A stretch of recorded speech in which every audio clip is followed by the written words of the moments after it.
Alors franchement, cette nouvelle passion pour les fourmis, c'est top. Par contre, il y a quelques effets secondaires. Alors notamment, vous passez votre temps à marcher comme ça.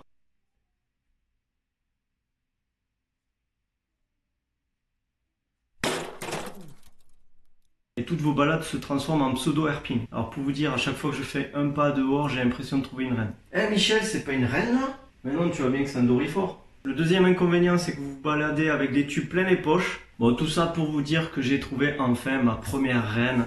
Et en plus de ça, tout connement, je l'ai pas trouvée dans la nature. Je l'ai trouvée tout simplement juste en dessus de la porte d'entrée de chez moi, quoi.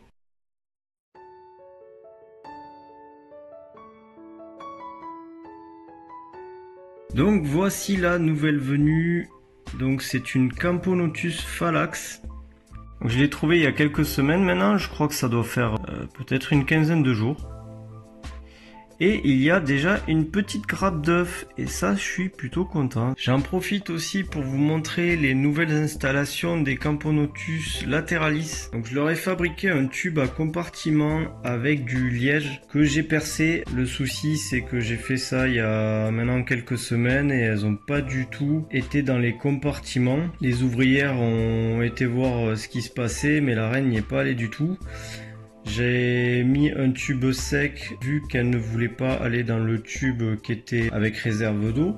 Vu que c'est une espèce qui préfère des milieux secs, elle préfère rester quand même dans son tube au milieu où il y a le coton. Donc je pense que je vais refaire encore des modifications. Dans tous les cas, je pense que les trous dans le liège sont trop petits. Après, je sais pas ce que vous en pensez. Dites-moi dans les commentaires si vous avez des conseils en particulier. Peut-être que je fais une erreur que je vois pas. Donc là, on voit pas très bien. Du coup, c'est pas des super images que je vais vous proposer là.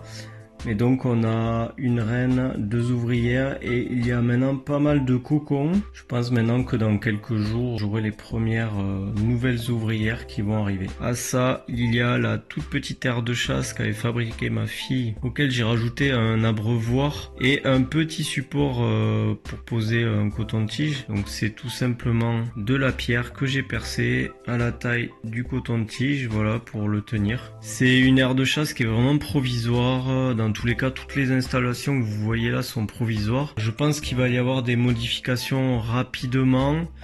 Je suis en train de voir notamment pour réfléchir à un projet d'étagère déjà pour placer tout ce petit monde parce que je pense que je vais agrandir rapidement déjà la taille des installations, mais aussi j'aurai sûrement un peu plus de choix dans les espèces que je vais maintenir. Je vous montre aussi les installations des Messor Barbarus. Donc je vous mets un lien dans la vidéo pour voir la conception de cette aire de chasse. Donc celle-ci me semble beaucoup plus adaptée déjà au niveau de la taille. Je pense qu'elles vont rester dans ces installations pendant quelques temps. Et donc je vous l'avais expliqué je crois dans la précédente vidéo, j'ai modifié complètement. Il se trouve qu'au départ j'ai installé le tube, enfin j'ai raccordé le tube à ce nid en plexiglas. J'ai eu l'impression, c'est peut-être qu'une impression, que leur comportement n'était pas trop adéquat. Depuis que je les ai passés dans un tube, je trouve que leur comportement est bien plus naturel. Et donc depuis quelques jours, vous le voyez sur la vidéo, bon déjà elles m'ont stocké pas mal de graines de pissenlit que j'avais ramassées. Mais surtout la reine a commencé à pondre et maintenant il y a deux grosses grappes d'œufs. Plutôt confiant sur la suite. Je l'étais pas du tout il y a quelques jours.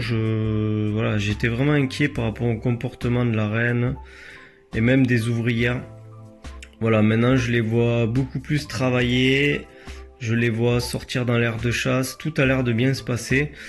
Donc je leur ai fait aussi un pseudo abreuvoir. Voilà, tout a l'air d'être ok. C'est quelque chose qui va aussi évoluer dans le temps. Là, j'attends de voir comment ça se passe. Je pense que le tube peut contenir encore pas mal de monde et j'agrandirai quand j'en verrai le besoin. Donc tant que j'y suis, je vais vous montrer un peu l'entretien que je fais régulièrement. Donc là, je vais donner au Camponotus lateralis, c'est un mélange de miel et d'eau que je fais à peu près une fois par semaine, je le conserve au frigo après. Donc ça j'en mets tous les jours. J'imbibe directement le coton-tige et elles viennent boire directement dessus.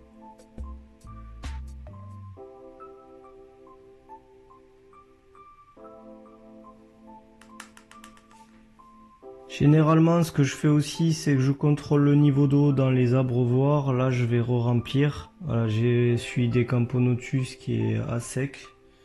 Bon, c'est pas, voilà, c'est de la bricole, c'est vraiment du provisoire. C'est de simples tubes auxquels je rajoute un peu de coton au bout. C'est pas ce qu'il y a de plus perfectionné et c'est pas ce qu'il y a de plus pratique non plus. Mais on est vraiment sur quelque chose qui est pour démarrer.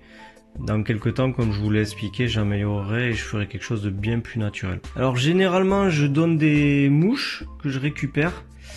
Donc là, j'ai acheté des verres de farine que j'ai congelés il y a plusieurs jours. Donc je vais essayer de leur donner, c'est la première fois que j'en donne, que ça soit au Camponotus comme au Messor. On va voir ce que ça va donner, si elles aiment ou pas. Je vous rappelle que je débute vraiment dans l'élevage de fourmis. J'ai pas mal de projets à ce niveau-là. Je vais notamment monter une étagère qui me servira à mettre toutes les installations au niveau des fourmis.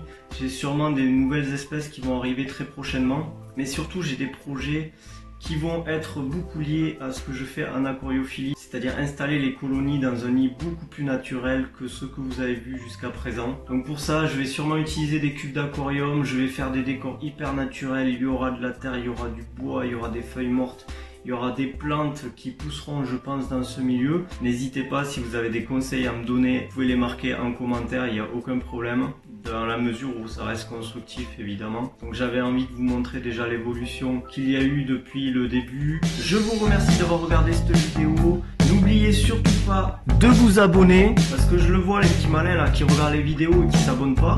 Sérieux, abonnez-vous. Non, parce qu'en fait on vous a pas dit, mais l'abonnement en fait c'est gratuit. Donc abonnez-vous.